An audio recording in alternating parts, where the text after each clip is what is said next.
Who said racism is wrong? Who? That's just an idea. That's what some people think. Some people think racism is wrong, and other people think, no, it's not wrong, that, you should fight for your race, that we're all in competition with each other, and racism is part of your self-identity and understanding that it's us against them, and that is their perspective. That's another idea. And then there's people that say, no, we should all just be one and hold hands, and that's their idea and that's their perspective. But that doesn't, it's just became, a dominant idea in America not to be racist, and we start thinking that that's some universal truth from God, but it's not even close to that. It's just an idea.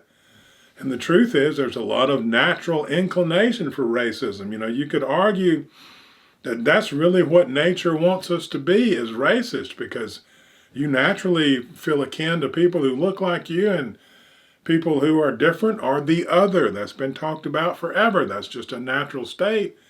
And to not be racist is to overcome those natural tendencies, which we have to overcome natural tendencies to advance. I mean, it's not that the people who are against racism are completely wrong, although most of the current ones don't understand what they're talking about, which is, okay, if we're going to actually overcome this natural tendency, which they don't even admit that there is a natural tendency, that's going to take a lot of work, and then we're going to have to learn how to accept the other, and it's going to take talk and bartering and learning about, it's going to take a great deal of study and understanding.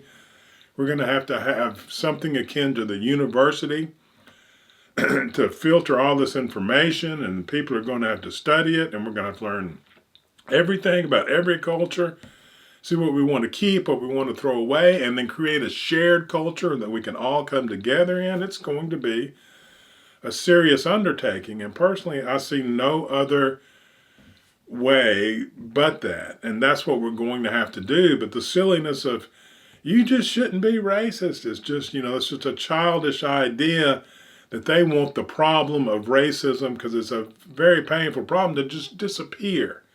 They just want to wish it away so they don't have to actually deal with it. And the people who are racist and want to stay separate just have those natural tendencies that we all have, and they haven't decided to pretend like they're not there.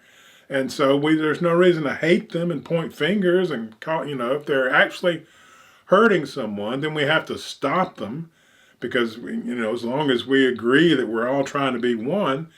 But just for having those ideas, we can say, yeah, I can see how you feel that way. I have some of those feelings myself, but what's the outcome really going to be? How is that going to play out? And we can have that discussion, and if we can convince them that the outcome is not going to be beneficial, then we can have more people on board, and all these people who are just, you shouldn't be racist, well, they can go back to where they need to be, working in a grocery store or something and being quiet. So the rest of us who are serious and really want to do the hard work can get on with the hard work.